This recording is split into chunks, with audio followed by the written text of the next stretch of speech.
Los Angeles, California. With 13 million people and over 1,000 emergencies a day,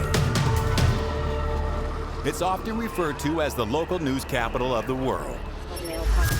Video journalists have captured an unbelievable catalog of events. To see what our members had to endure is very difficult.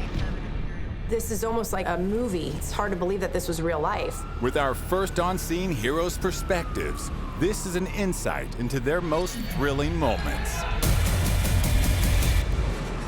In this episode, a split-second decision after a horrific crash. And I can see a young female gravely injured. I immediately put my camera down, started CPR. Brave rescuers risk everything. These first responders, I don't know how they do what they do. They're amazing people. And a firebug is caught in the act. It's extremely rare to get an arsonist on camera. I was determined to get him.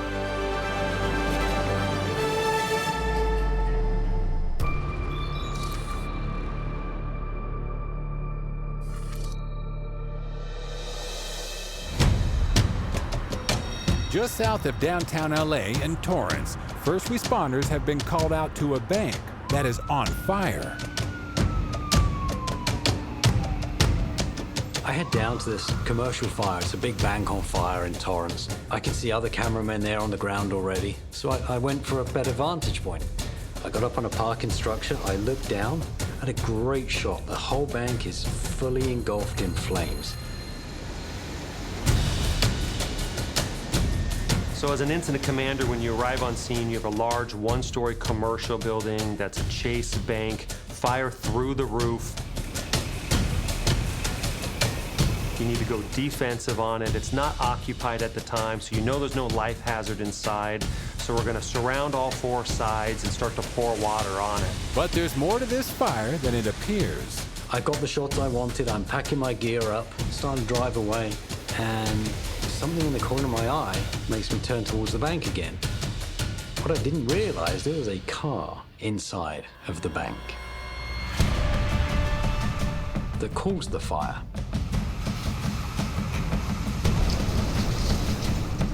This is a rare incident where an individual fled a DUI checkpoint, sped away in their car, slammed into a bank, and caught it on fire.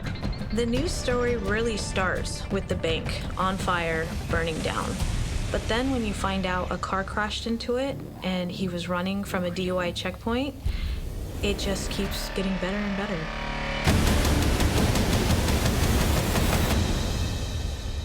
I nearly left that story without even telling it. There were other camera guys down there, they could have told the whole story. And if I'd have left that without seeing that car, I would have been embarrassed. I don't know if I was tired, it was an off day, if I was in a bad mood, if my mind was somewhere else, but I had to punish myself. The suspect's attempt to avoid a police checkpoint has ended in flames and has caused catastrophic damage. The two passengers are taken out of the wreckage and into custody. I mean, you can see the wreckage inside the building. I mean, how do you even survive that? This guy just took off from the cops and burned down a bank. You were just faced with a DUI. Now you got felonies. Good luck, buddy. It takes 4 hours and over 40 firefighters to put out the blaze, which leaves the bank in smoldering ruins.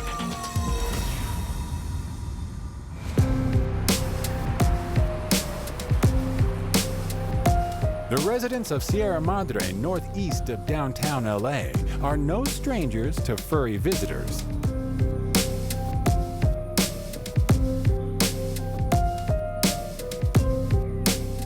I mean, anytime we report on these bear stories, they get a lot of views, a lot of attention, and a lot of attraction because, look, bears are cute.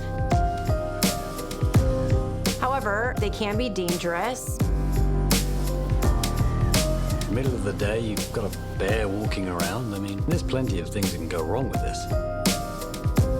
You know, if you have a small pet or child, you'd want to be careful. These are still wild animals who are on the hunt for food. Animal rescue is called to make sure the hairy hiker's sunny stroll doesn't turn dangerous for the residents. bear? No one ever really wants to see these bears get hurt. They just want them back into the wild. The chances of being attacked by a bear is pretty minimal. But if you are, I mean, look at the size of them. Look at their claws. You think suspects are unpredictable? I mean, think about a bear. You have no idea what's going through a bear's mind. But to mitigate that, animal control will come out, take care of the bear, relocate it, and get on with your day. It adds some light to the day. A lot of times news can get bogged down in the death and destruction, but you love to see a bear, everybody. The bear, after a casual saunter around the neighborhood, disappears into the bushes and back to his home. Coming up, Howard makes an emergency decision to put his camera down. Checked her airway, checked her pulse, nothing. I switched into my training. I need to help. But first, At any moment, this water could just take a person or people down the river and it could potentially kill them.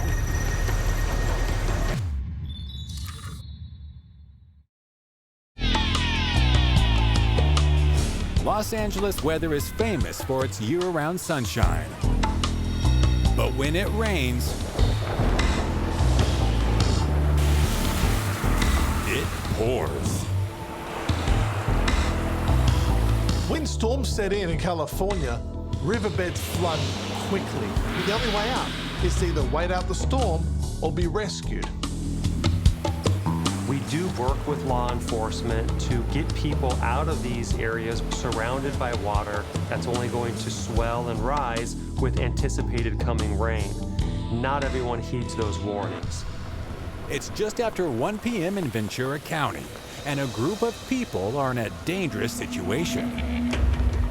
Here you have a dynamic swiftwater rescue of over a dozen patients with the Ventura County Fire and Oxnard that came together. Since a lot of these people living on the side of riverbeds are homeless, they don't have televisions or radio, they probably wouldn't have been aware that these flash floods were going to set in, and that's when they got stuck. It takes just 6 inches of moving water to sweep you off of your feet. It can be deceiving. You have rain, you have wind, it's cold, and then you have a river that's flowing rapidly. At any moment, this water could just take a person or people down the river and it could potentially, kill them. You have a swiftwater rescue team utilizing an inflatable boat that was tied off to the bridge that swept out to get to the location where those homeless individuals were trapped on a little embankment. These first responders, they are such heroes in my eyes. I don't know how they do what they do. They're amazing people. As you can see from this footage, the fire rescue teams did everything precise and to perfection to take these victims to safety.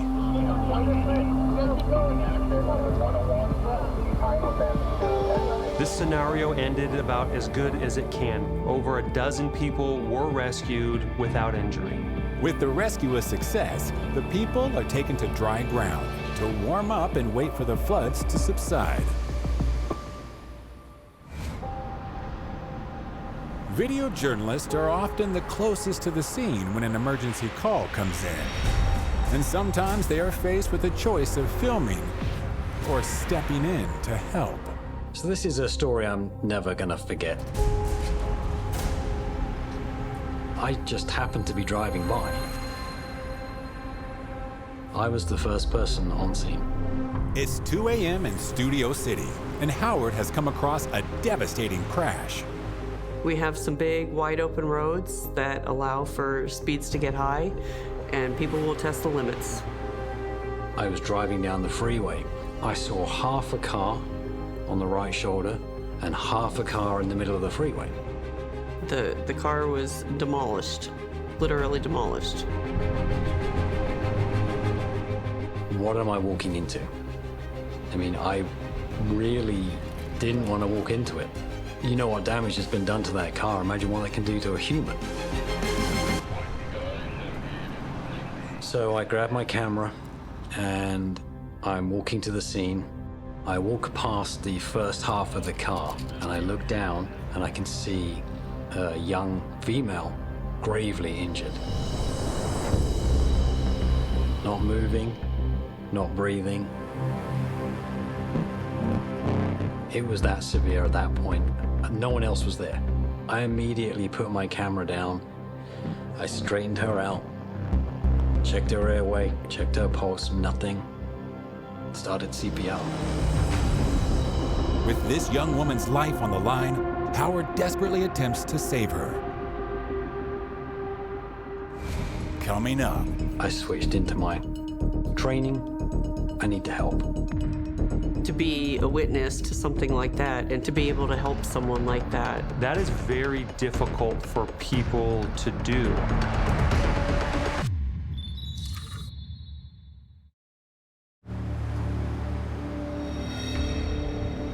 Video journalist Howard is the first on scene of a devastating crash and must make a decision while a young woman's life hangs in the balance.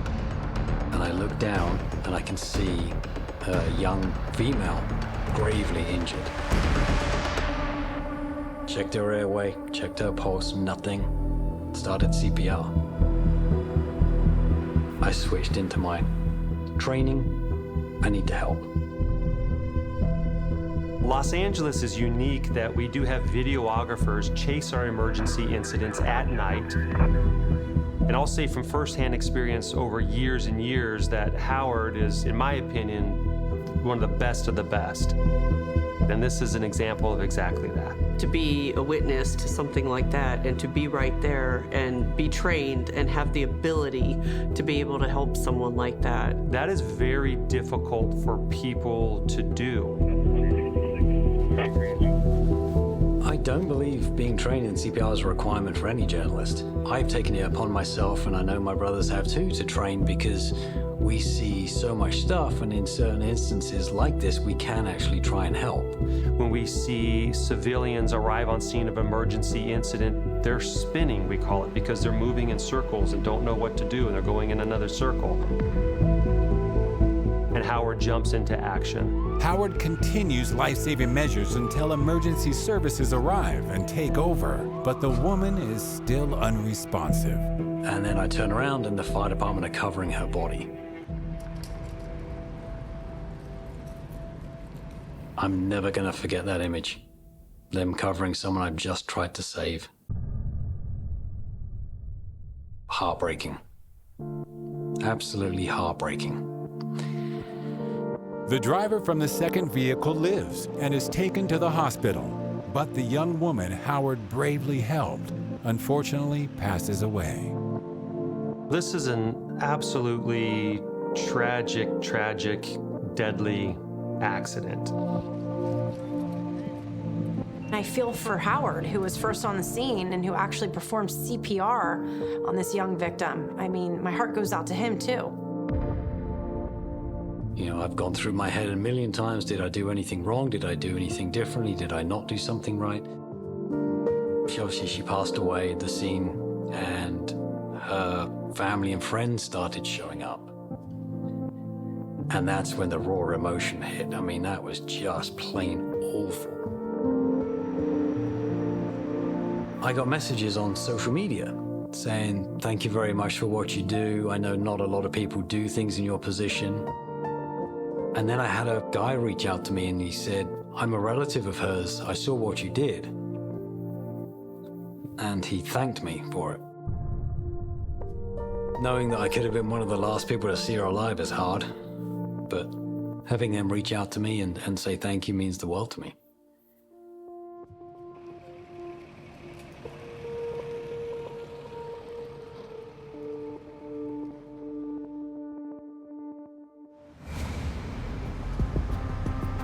Northwest of downtown Los Angeles in Pasadena, the sheriff's department has been called out to a double stabbing with a devastating outcome.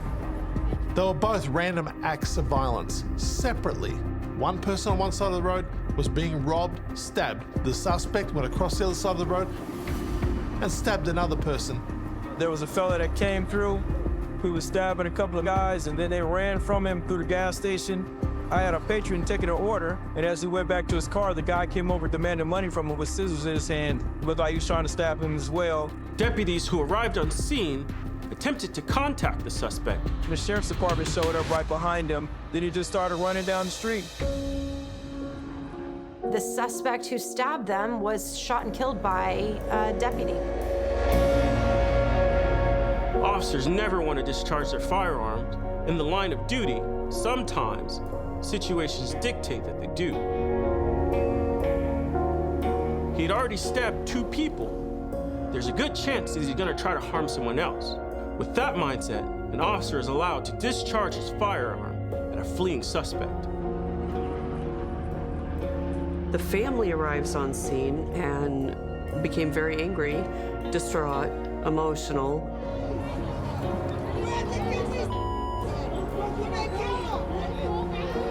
And they are not happy that their family member was just shot at by an officer. You have a lot of tense moments, let's just say.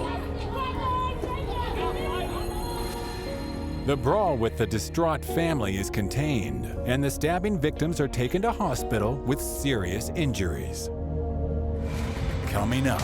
It's extremely rare to get an arsonist on camera, and I was determined to get it. But first, This liquor store is quite a busy one in South Los Angeles. They must have got the fright of their life when they heard this car come crashing through the wall.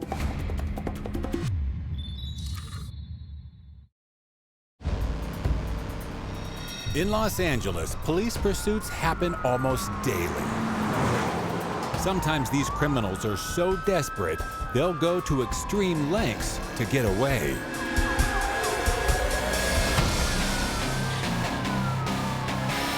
Criminals will do almost anything to get away from the police. Sometimes that involves putting people's lives in danger. Suspects do not want to be caught. The drivers of a stolen vehicle are the ones that are going to fall to the crime. They're the ones that are going to do the time. I think viewers love the thrill of the chase. It's exhilarating to watch because you never know how it's going to end.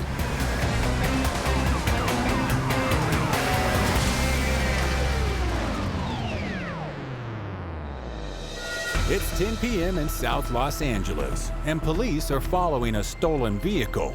Well, this is every cameraman's dream, and you know what? My dream came true that night.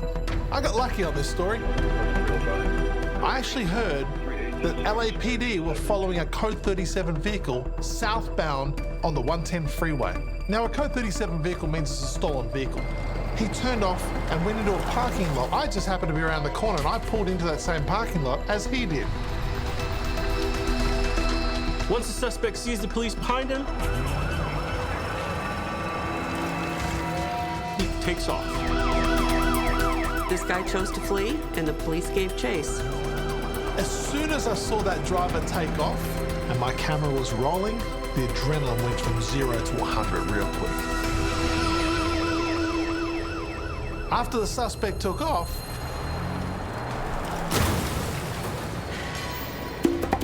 he crashed at high speed into a liquor store. Before getting out and fleeing. But he left his buddy behind. All the way back behind the car. Police arrest the abandoned friend and chase the fleeing suspect. They catch him just a few streets away from the crash. Both he and his partner are arrested and are likely to face a slew of charges. Grand theft, possession of a stolen vehicle, felony vandalism, hit and run, and that's just to name a few. This individual put numerous amount of people at risk. This liquor store is quite a busy one in South Los Angeles, and it was actually open with customers inside. They're going through a glass window with shoppers inside. They must have got the fright of their life when they heard this car come crashing through the wall. Luckily for the store clerk and the customers inside, no one was injured.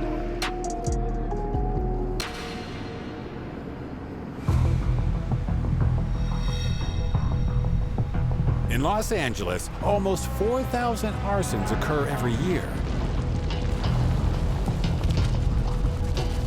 Perpetrators usually have one target in mind, but sometimes fire starters go on a spree.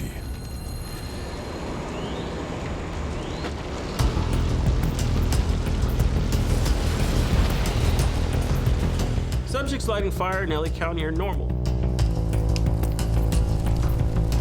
For no apparent reason, they just want to start a fire. Stories come out that they don't feel loved, they feel hated, that they're lonely, they see ghosts. I mean, you name it. There's no rhyme or reason for this stuff.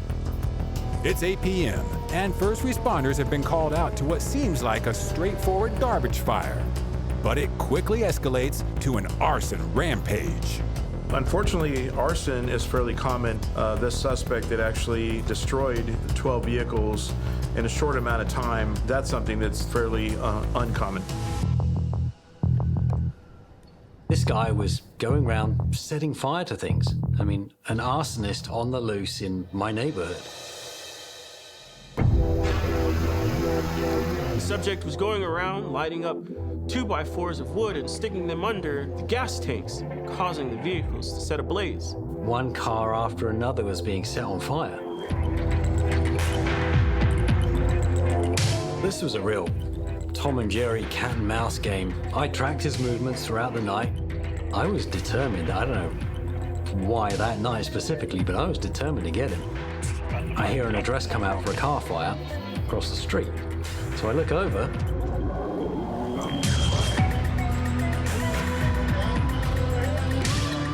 And there he is with a piece of wood on fire, setting fire to a minivan.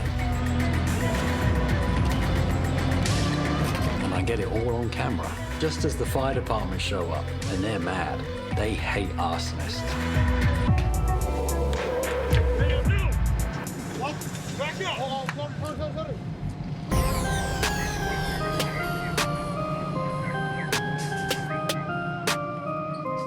I don't think the cameraman was putting himself in harm's way this time. He was providing extremely valuable knowledge to the officers and the fire department conducting the investigation. Initially, I thought he didn't want to be anywhere near the camera, but then he kind of plays it up. He's giving me the grin and he's looking all smug. Okay, well, his attitude changed as soon as the police department showed up and put him in handcuffs.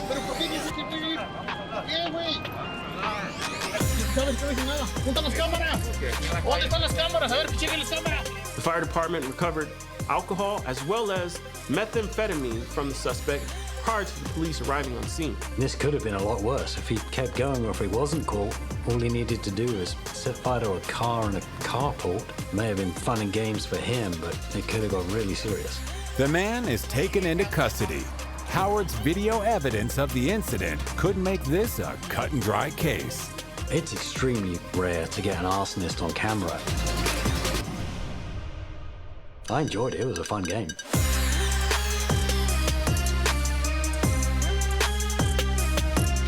Howard's amazing. He's everywhere all the time. Howard has caught the arsonist red-handed, shooting this suspect down in flames.